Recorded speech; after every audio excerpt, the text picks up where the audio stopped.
the Brook Street Auto Wreckers, and Peter Gray down there on turns 1 and 2. Looks like obviously quite a few of our leading contenders have struck mechanical problems. The Carl Jennings, car number 15. Anthony Harrison looks like racing minus the bonnet. Or is he? Yes, coming out of turn number 4 down the main straight.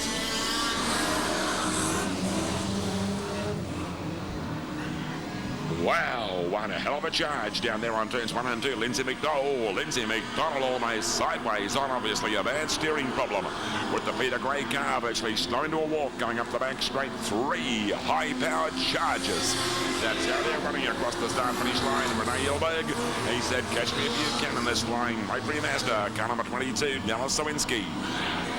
A good second placing going up the back straight. Now Peter Gray in the 61 car mobile, but I don't think there's any possible chance, barring an orange light period, of Peter Gray and Leanne Oliver filling a major place during this East Coast Championship. Lindsay McDonald and Anthony Harrison side by side across the start finish line. Trevor Paulson, I'm most surprised to see Trevor Paulson so far out of it, leading 5 in car number 35, a very experienced Saturday night Archerfield Speedway driver, Carl Jennings, throwing away any possible chance of filling a major placing onto the infield.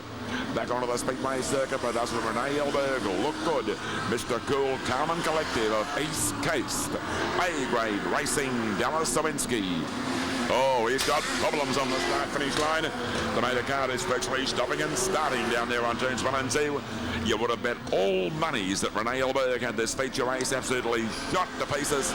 Whatever's gone wrong has virtually halted the progress of Renee Hillberg to a walk going up the back straight.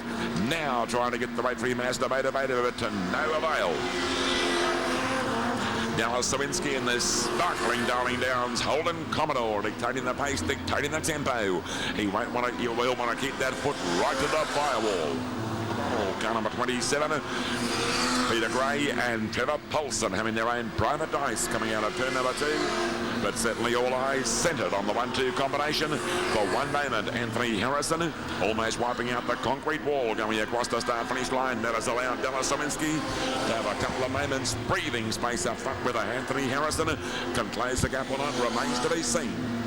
My prediction, around about the halfway mark during tonight's East Coast A-grade feature race, brings up some valuable ground in this Daybridge Racing car number 4.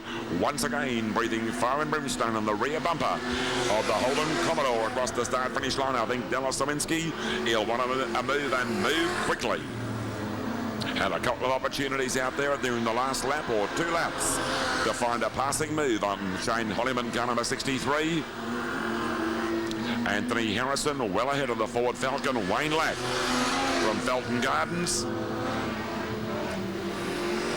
This time round, Shane Holliman sportingly pulling over down there on turns 1 and 2. Now there's plenty of fresh air in front of the Holden Commodore, car number 96. The Czerwinski car, certainly some beautiful sounds coming out of this 96 racer. Anthony Harrison closing quickly. Checkered flag. The East Coast Australian champion, Darling Downs 96. Czerwinski first, second.